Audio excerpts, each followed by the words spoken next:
दोस्तों नमस्कार, आपके अपने YouTube चैनल में आप सभी का हार्दिक स्वागत है। दोस्तों आज एक नया वीडियो लेकर आए हैं जिसमें हम बात करेंगे नो बैक डे एक्टिविटीज़ के बारे में।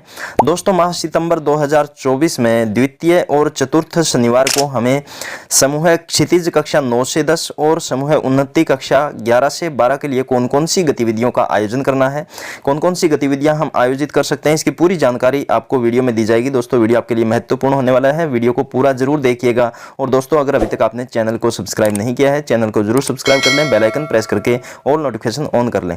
चलिए दोस्तों वीडियो शुरू करते हैं। तो यहाँ देखिए दोस्तों, सितंबर 2024 में द्वितीय और चतुर्थ शनिवार को कक्षा 9 से 12 के लिए हमें कौन कौन सी गतिविधियों का आयोजन करना है उसकी हम बात करें तो यहाँ पर पहली थीम है आओ राजस्थान को जाने।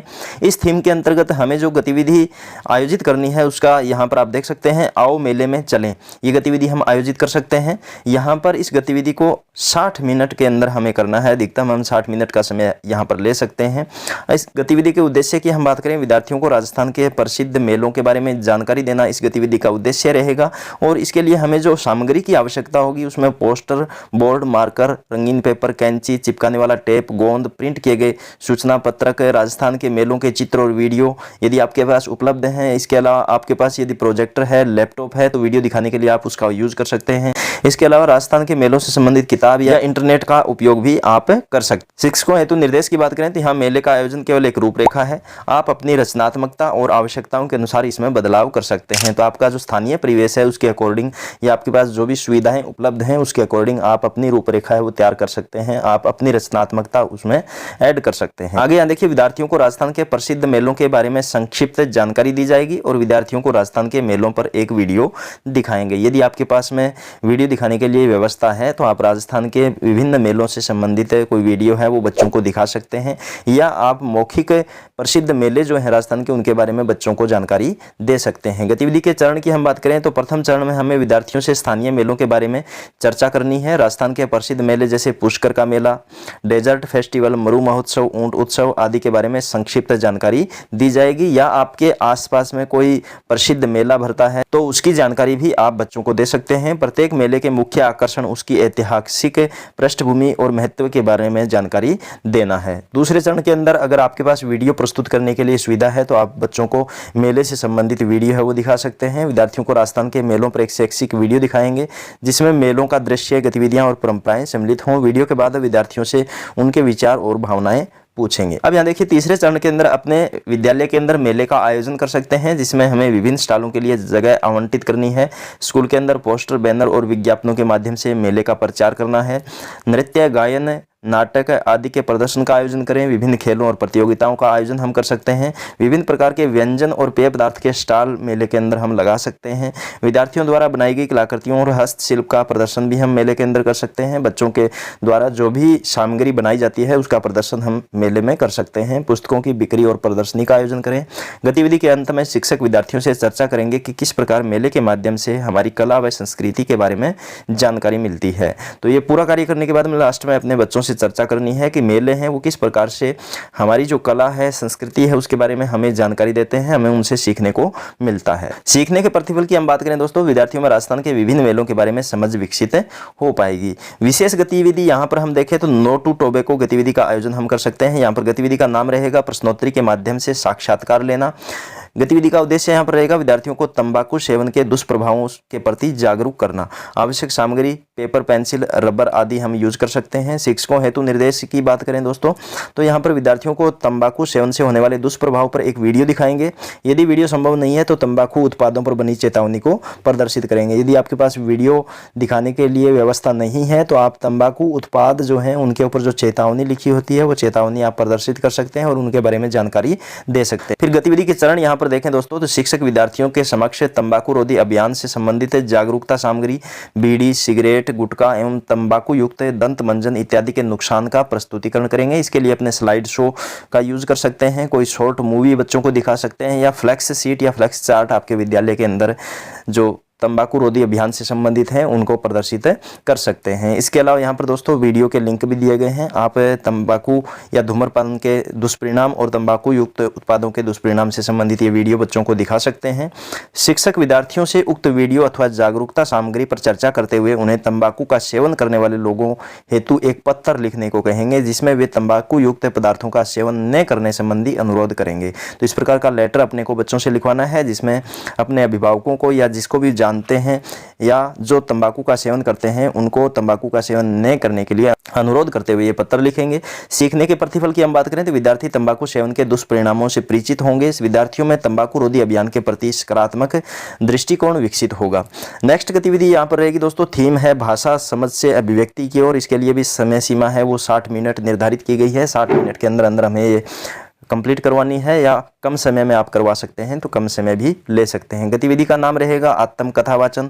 गतिविधि का उद्देश्य आप यहाँ पर देख सकते हैं, विद्यार्थियों को आत्म अवलोकन और आत्म अभिव्यक्ति के लिए प्रोत्साहित करना, लेखन और मौखिक प्रस्तुतिकरण के कौशल को बढ़ावा देना। तो इसमें दोस्तों अभिव्यक्ति कौशल और लेखन कौशल विकसित करना और आत्मावलोकन और आत्माभिव्यक्ति के लिए प्रेरित करना मुख्य उद्देश्य रहेगा। आवश्यक सामग्री यहाँ पर देखें, कागज, पेंसिल, पेन, आत्मकथा लिखने के लिए प्रारूप या कोई फॉर्मेट बच्चों को अवेलेबल करवाना है, समय मापक और पुरस्कार।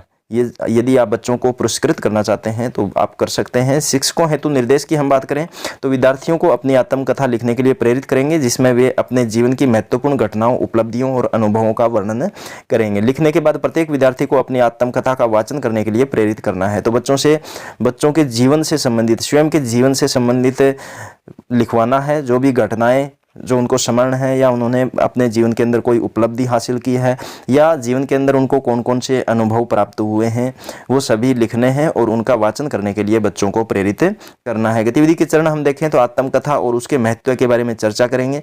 विद्यार्थियों को आत्मकथा लिखने का समय देंगे, एक सरल प्रारूप प्रदान करेंगे, जैसे परिचय, बचपन के अनुभव, स्कूल के अनुभव, विशेष घटनाएं या उपलब्धियां, भविष्य की आकांक्षाएं। तो इस प्रकार से बच्चों को एक प्रारूप अपने को देना है जिसके अंदर किस प्रकार से आत्मकथा लिखनी है, कौन कौन सी जानकारियां बच्चों से लिखवानी है वो हम पहले बच्चों को बता सकते हैं। जैसे यहाँ पर उदाहरण के लिए दिया भी गया है, परिचय लिखवा सकते हैं बच्चे का, बचपन में उसको किस प्रकार के अनुभव प्राप्त हुए हैं वो लिखवा सकते हैं, स्कूल के अंदर उनको क्या क्या अनुभव हुए हैं, क्या क्या उन्होंने सीखा है वो लिखवा सकते हैं, विशेष घटना या कोई उपलब्धि है बच्चे की तो वो भी लिखवा सकते हैं, और भविष्य के अंदर जो आकांक्षाएं हैं, बच्चे का लक्ष्य है, उसके बारे में भी बच्चों से लिखवाया जा सकता है। उसके बाद देखिए विद्यार्थियों को अपनी आत्मकथा पढ़ने के लिए तैयारी करने का समय देंगे। प्रत्येक विद्यार्थी को बारी बारी से अपनी आत्मकथा का वाचन करने के लिए बुलाएंगे।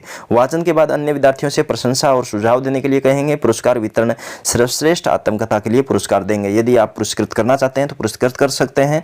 और आत्मकथा वाचन के बाद में अन्य जो बच्चे हैं उनसे प्रशंसा और सुझाव देने के लिए अपने को कहना है कि उसके अंदर किस प्रकार से उस बच्चे ने जो उपलब्धि हासिल किया है या उसके अनुभव हैं वो किस प्रकार से रहे हैं।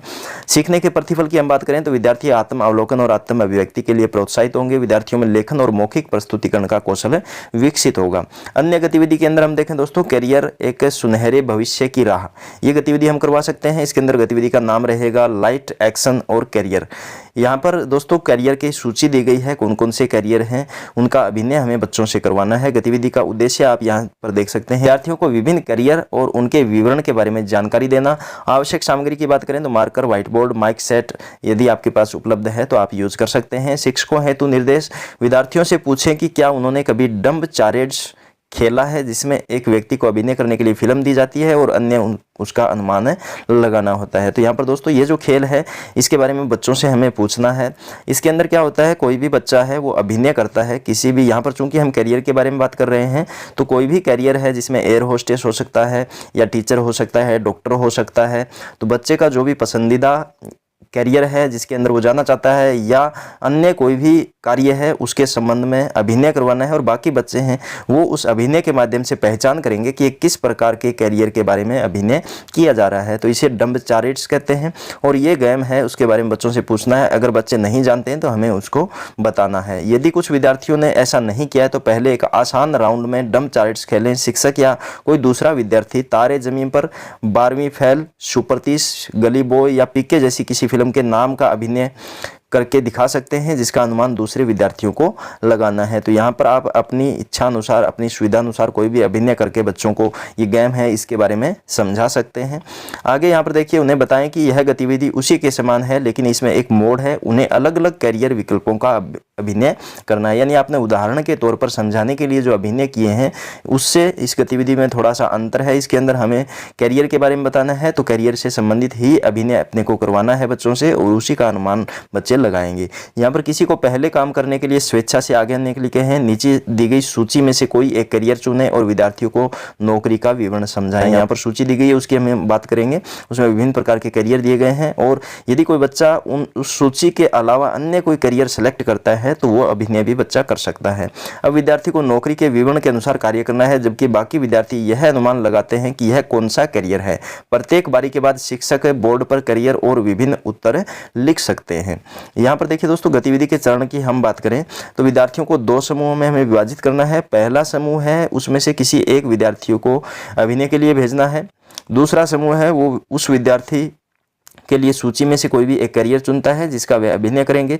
विद्यार्थियों को विभिन्न करियर और उनके विवरण के बारे में जानकारी दी जाएगी। विद्यार्थी बारी बारी से अनुमान लगाने के लिए विवरण के आधार पर एक विशेष करियर का अभिनय करेंगे। तो यहाँ पर जो 2 समूह हम बनाते हैं उसमें से किसी भी एक समूह से एक बच्चे को लेना है। उस बच्चे को दूसरा समूह है वो कोई करियर बताएगा। पहले समूह को उसका पता नहीं चलना चाहिए, उस बच्चे से करियर बताते हुए अभिनय करवाया जाएगा, और उस अभिनय के आधार पर कौन से करियर के संबंध में अभिनय बच्चा कर रहा है, पहला जो समूह है वो अनुमान लगाते हुए उसके बारे में बताएगा। तो इस प्रकार से ये गतिविधि अपने को करवानी है। यहाँ पर करियर की सूची आप देख सकते हैं दोस्तों। एयर होस्टेस, फिटनेस प्रशिक्षक, आहार विशेषज्ञ, शादी के योजनाकार, टूर गाइड, रेडियो जॉकी, इस प्रकार से कुछ करियर की सूची यहाँ पर दी गई है। इसके अलावा भी आप अगर कोई शामिल करना चाहते हैं तो आप इसमें कर सकते हैं। यहाँ पर देखिए नोट लगा करके लिखा हुआ है, विद्यार्थी इसके अलावा भी करियर विकल्पों की सूची बना सकते हैं और उस पर अभिनय कर सकते हैं। सीखने के प्रतिफल की हम बात करें, विद्यार्थी नौकरी विवरण के आधार पर विभिन्न करियर विकल्पों का अभिनय करने और उनकी पहचान करने में सक्षम होंगे। फिर यहाँ देखिए दोस्तों, आगे हम बात करें अगली गतिविधि की, तो थीम यहाँ पर रहेगी स्वस्थ राजस्थान, सशक्त राजस्थान। इसके अंदर अपने जो गतिविधि है वो रहेगी किचन गार्डन बनाना। गतिविधि के उद्देश्य की हम बात करें तो विद्यार्थियों को उनके आसपास के परिवेश में उगाई जाने वाली सब्जियों के बारे में बताना। तो यहाँ पर चूंकि अपने विद्यालयों के अंदर किचन गार्डन बनाया हुआ है तो उसी से संबंधित ये एक्टिविटी अपने को करवानी है, और अपने आसपास के क्षेत्र में जो सब्जियां उगाई जाती हैं जिनका यूज हम करते हैं उन सब्जियों के बारे में बच्चों को जानकारी देना इसका मुख्य उद्देश्य रहेगा। आवश्यक सामग्री की हम बात करें तो किचन गार्डन टूल्स, खुरपी, गेंती, फावड़ा, बीज व हैंड ग्लव्स इत्यादि। शिक्षकों हेतु निर्देश की बात करें दोस्तों तो शिक्षक विद्यार्थियों को अपने आसपास उगाई जाने वाली सब्जियों के बारे में बताएंगे। गतिविधि के चरण यहाँ पर हम देखें तो शिक्षक द्वारा विद्यार्थियों से निम्नलिखित कार्य करवाए जाएंगे। यानी इस गतिविधि के अंदर हमें कौन कौन से कार्य बच्चों से करवाने हैं। पहला कार्य आप यहाँ पर देख सकते हैं, किचन गार्डन में श्रमदान द्वारा खरपतवार निकालना। यहाँ पर किचन गार्डन जो बनाया हुआ है उसके अंदर यदि किसी प्रकार का खरपतवार है, कोई अवांछित पौधे हैं वो उगे हुए हैं तो उनको हटाने का कार्य हमें बच्चों से करवाना है। दूसरा यहाँ पर बुआई करना, क्यारी तैयार करना और उत्पाद की हार्वेस्टिंग करना। उत्पाद को मध्याह्न भोजन में उपयोग करने हेतु उपलब्ध करवाना। तो किचन गार्डन के अंदर अपने जो भी सब्जी है उसको मध्याह्न भोजन में हम यूज कर सकते हैं, उसके अंदर उपलब्ध करवाते हुए बच्चों को सर्व कर सकते हैं। यहाँ पर सीखने के प्रतिफल की हम बात करें, विद्यार्थी अपने आसपास के परिवेश में उगाई जाने वाली सब्जियों के बारे में जानेंगे। आगे हम देखें दोस्तों, थीम खेल खेल में विज्ञान के अंतर्गत जो हम गतिविधि करवा सकते हैं उसका नाम है पाचन तंत्र मेटिका मॉडल। यहाँ पर अधिकतम 60 मिनट का समय निर्धारित किया गया है। 60 मिनट के अंदर अपने को ये गतिविधि करवानी है, इससे कम समय में भी आप करवा सकते हैं। गतिविधि के उद्देश्य की हम बात करें तो विद्यार्थियों को पाचन तंत्र की कार्य प्रणाली को समझाना रहेगा। आवश्यक सामग्री चिकनी मिट्टी रहेगी। शिक्षकों हेतु निर्देश की हम बात करें, शिक्षक विद्यार्थियों को पाचन तंत्र की कार्य प्रणाली समझाएंगे। यहाँ पर जो चिकनी मिट्टी हम लेते हैं उससे पाचन तंत्र के विभिन्न अंगों का निर्माण अपने को बच्चों से करवाना है। बच्चे विभिन्न अंग बनाएंगे और उसी के माध्यम से हम पाचन तंत्र के बारे में बच्चों को समझाएंगे। गतिविधि के चरण की हम बात करें, पाचन तंत्र की समझ विकसित करने के लिए शिक्षक विद्यार्थियों को पाचन तंत्र के अलग अलग अंगों की मिट्टी की आकृति बनाने के लिए प्रेरित करेंगे। विद्यार्थी शिक्षक की सहायता से पाचन तंत्र का मिट्टी का मॉडल बनाएंगे, यानी हम मिट्टी की सहायता से मॉडल बना सकते हैं। सीखने के प्रतिफल की हम बात करें तो विद्यार्थियों में पाचन तंत्र की कार्यप्रणाली के बारे में समझ स्थापित होगी।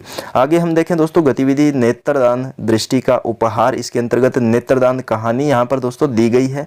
उस कहानी के अंदर जो भी पात्र हैं उन पात्रों का अभिनय अपने को बच्चों से करवाना है, और अभिनय करवाते हुए इस कहानी के माध्यम से बच्चों को नेत्रदान और आंखों का महत्व समझाने का प्रयास अपने को करना है। गतिविधि का उद्देश्य हम देखें तो विद्यार्थियों को नेत्रदान की महत्ता, प्रक्रिया और समाज पर इसके विशेष प्रभाव के बारे में जागरूक करना है आवश्यक सामग्री की हम बात करें तो कहानी के पात्रों के नाम के टैग्स, जानकारी के कार्ड्स, यानी कहानी के अंदर जो भी पात्र दिए गए हैं उनके नाम के टैग अपने को बनाने हैं। नेत्रदान के बारे में तथ्य, प्रक्रिया, पोस्टर, बोर्ड, मार्कर। नेत्रदान के लाभ लिखने के लिए हमें कोई पोस्टर बोर्ड है उसके ऊपर मार्कर से लिखना है। प्रोप्स जैसे नकली आंखें, मेडिकल उपकरण सिर्फ दिखाने के लिए असली इस्तेमाल ना करें। तो यहाँ पर ये जो मेडिकल उपकरण हैं या नकली आंखें केवल दिखाने के लिए यूज़ करना है, असली उपकरणों का यूज़ हमें नहीं करना है। रियल में ये कार्य हमें नहीं करना है, केवल अभिनय करके ही बच्चों को समझाना है। नोटबुक और पेन, सीखने के प्रतिफल लिखने के लिए चार्ट पेपर और रंगीन पेंसिल। शिक्षकों हेतु निर्देश की हम बात करें तो कहानी के पात्रों के नाम के टैग्स देंगे, विद्यार्थियों को उनके रोल असाइन करेंगे। जैसे रमेश दानदाता है, सुमित प्राप्तकर्ता है, शर्मा डॉक्टर है, सीमा नर्स है, ग्रामीण परिवार और मित्र पड़ोसी हैं। तो इस प्रकार से अलग अलग बच्चों को अलग अलग रोल अपने को देना है और रोल देते हुए ये गतिविधि है ये अपने को आयोजित करवानी है। विद्यार्थियों को कहानी सुनाएंगे और पात्रों को उनकी भूमिकाएं निभाने के लिए कहेंगे। गतिविधि के चरण की हम बात करें तो सभी विद्यार्थी अपने अपने रोल को प्रस्तुत करेंगे और उनका परिचय देंगे। इससे सभी को यह समझने में सहायता मिलेगी कि वे किस भूमिका में हैं। यहाँ पर दोस्तों कहानी दी गई है, ये कहानी आप देख सकते हैं। इस कहानी का अभिनय अपने को करवाना है और इस कहानी के अभिनय के माध्यम से नेत्रदान के महत्व के बारे में अपने को बच्चों को बताना है। सीखने के प्रतिफल की हम बात करें तो विद्यार्थी किसी व्यक्ति के जीवन में नेत्रों का क्या महत्व होता है इसे जान पाएंगे और नेत्रदान की प्रक्रिया से अवगत हो पाएंगे। तो दोस्तों इस प्रकार से अपने को ये विभिन्न प्रकार की जो गतिविधियां हैं कक्षा 9 से 12 के लिए आयोजित करवानी है। आप अपने समय के अनुसार, अपनी सुविधा के अनुसार इनमें से गतिविधियों को सिलेक्ट करते हुए उन गतिविधियों को विद्यालय के अंदर आयोजित करवा सकते हैं। दोस्तों पूरी जानकारी देने का वीडियो में प्रयास किया गया है। उम्मीद करता हूं वीडियो आपके लिए इन्फॉर्मेटिव रहा होगा। वीडियो को लास्ट तक देखने के लिए आपका बहुत बहुत धन्यवाद। दोस्तों अगर अभी तक आपने चैनल को सब्सक्राइब नहीं किया है तो चैनल को जरूर सब्सक्राइब कर लें, बेल आइकन प्रेस करके ऑल नोटिफिकेशन ऑन कर लें। दोस्तों फिर मिलते हैं एक नई वीडियो के साथ, तब तक के लिए जय हिंद, जय भारत।